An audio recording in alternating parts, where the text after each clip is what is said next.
کشمیر جنت نظیر، پرسکون وادیوں اور قدیم روایات کی سرزمین، 7 دہائیوں سے زائد عرصے پر محیط کشمیر کی کہانی ایک ظالمانہ قبضے، ایک ٹوٹے وعدے اور اپنی قسمت خود چننے کے حق کے لیے لوگوں کی جدوجہد کی کہانی ہے۔ یہ سال 1947 تھا جب برطانوی راج ختم ہوا اور بر صغیر 2 نئے ملکوں ہندوستان اور پاکستان میں تقسیم ہوا۔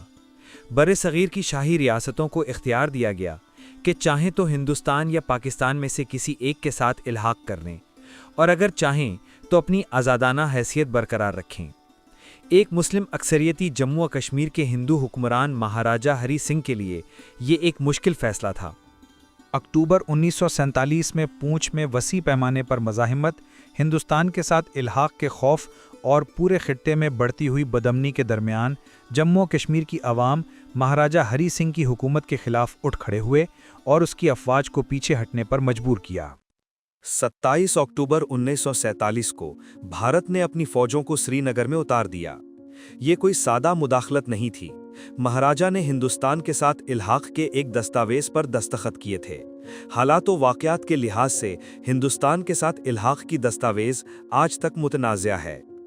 ہندوستانی افواج نے وادی کشمیر پر قبضہ کر لیا، لیکن اس فوجی مداخلت نے ایک ایسے قبضے کا آغاز کیا جو تاریخ کے ایک تلخ اور طویل ترین تنازع میں بدل گیا۔ جیسے ہی ہندوستانی فوجیں جموں و کشمیر میں داخل ہوئیں، جموں خطے میں ایک ہولناک سانحہ رونما ہوا۔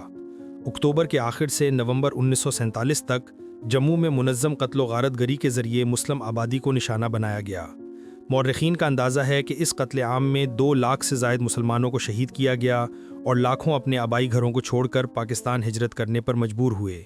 یہ ایک وحشیانہ آبادیاتی تبدیلی کی کوشش تھی، ایک ایسا قتل عام جس نے خطے کے فرقہ وارانہ تانے بانے کو تار تار کر دیا۔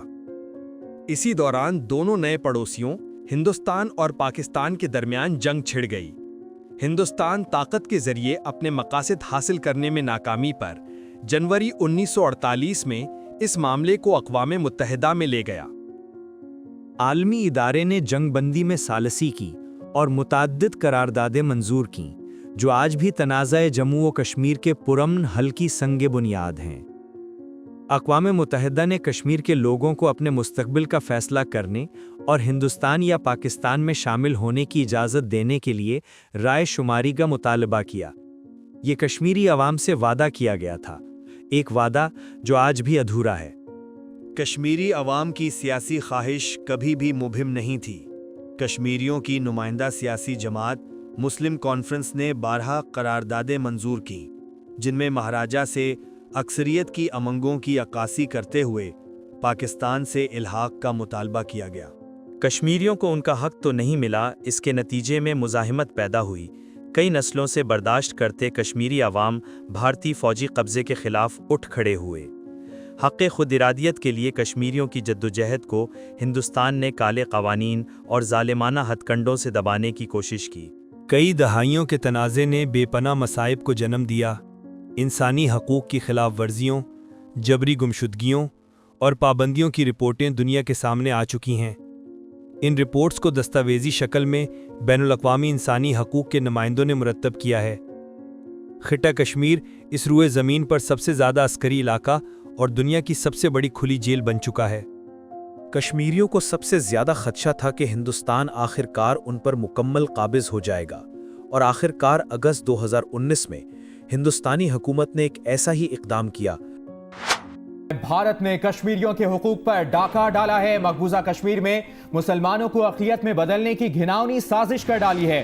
بھارت کے آئین میں مقبوضہ کشمیر کی خصوصی حیثیت ختم کر دی گئی ہے اور اس نے یک طرفہ طور پر ہندوستانی آئین کے آرٹیکل 370 کو منسوخ کر دیا، جس نے جموں و کشمیر کو خود مختاری کی ایک ضمانت دی ہوئی تھی۔ راتوں رات ہندوستان نے جموں کشمیر کی ریاستی حیثیت کو ختم کر کے 2 حصوں میں تقسیم کر دیا اور اسے براہ راست نئی دہلی کے ماتحت کر دیا۔ حکومت ہند نے ریاست کی آبادیاتی تبدیلی کے دروازے کھول دیے اور غیر ریاستی افراد کی ریاست میں آباد کاری، جائیداد رکھنے اور ملازمتیں حاصل کرنے کی اجازت دینے کے لیے قوانین میں تبدیلی کی۔ جموں و کشمیر کے عوام کے نزدیک یہ مسلم اکثریتی کشمیر کے آبادیاتی، ثقافتی اور سیاسی کردار کو تبدیل کرنے کی ایک کھلی کوشش تھی۔ اس طویل جدوجہد کے دوران پاکستان کشمیریوں کے بھرپور حمایتی اور وکیل کے طور پر کھڑا رہا ہے۔ ladies and gentlemen, through this august house, I wish to assure the Kashmiri people that I stand with them. The people of Pakistan stand with them. And one day soon, inshallah, India's tyranny in Kashmir will come to a grinding halt. Kashmir will gain its fundamental right to self-determination through an impartial plebiscite under the auspices of this very organization, United Nations.